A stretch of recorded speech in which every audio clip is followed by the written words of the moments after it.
నమస్తే మీ పేరు? వెంకటేశ్వరరావు రాయుడు. వెంకటేశ్వరరావు గారు. చంద్రబాబు నాయుడు వచ్చి 5 నెలలు అవుతుంది కదా! ఎలా ఉందంటారు?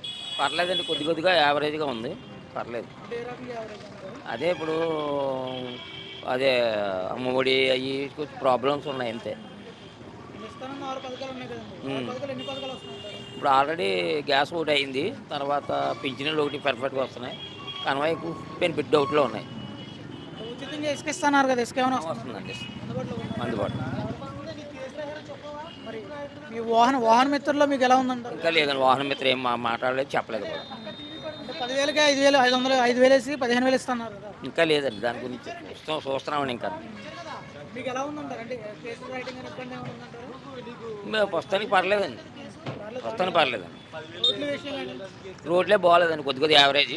మెల్లిమెల్లిగా చేసుకుంటున్నారు, ఆల్రెడీ దాన్ని చేసుకుంటున్నారు. పర్లేదండి. మరి గత ప్రభుత్వంలో మీరు అందుకున్న వాహన మిత్ర మీకు ఏమైనా ఉపయోగపడి ఉందంటారా? నా పడింది.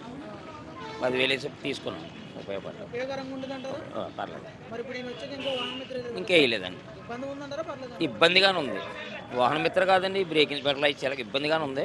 ప్రస్తుతానికి ఏమన్నా ఏదో అలాగ బతుకుతున్నాం అంతే. ఈ వ్యాపారాలు ఎలా కొనసాగుతున్నాయంటారు? పర్లేదండి, బస్సు ఫ్రీ పెట్టుకుంటే చాలండి మాకు. మరి ఫ్రీ బస్ అని చెప్పేసి అన్నారు. లేదండి, అది పెట్టుకుని ఉంటే చాలు మాకు. మరి ఇంట్లో మహిళలు ఉంటే మహిళలకు ఉపయోగకరం అని ఈ చెప్పి మహిళలకి ఏమీ లేవు, అందుబాటులో లేవు ప్రస్తుతానికి.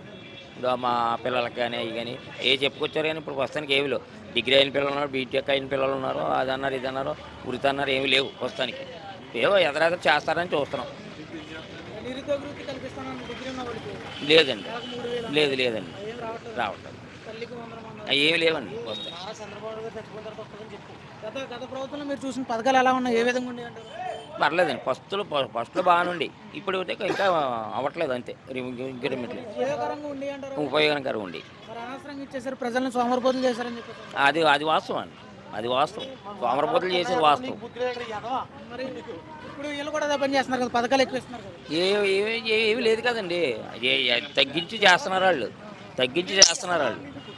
అర్థమైందండి.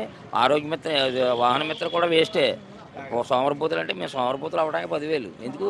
10,000 తీసుకోవడం ఏం చేయటం ఉపకారం లేదు, అర్థమైందండి. సరుకులు రేట్లు ఎలా ఉన్నాయి? నిత్యావసర సరుకులు రేట్లు పర్లేదండి, ప్రస్తుతానికి మొన్న దాకా ఆయిల్ రేటు బాగుంది.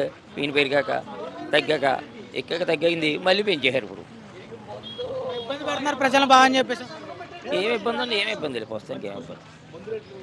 మాకు ముందు అయితే రేటు తగ్గించారు. ఉం?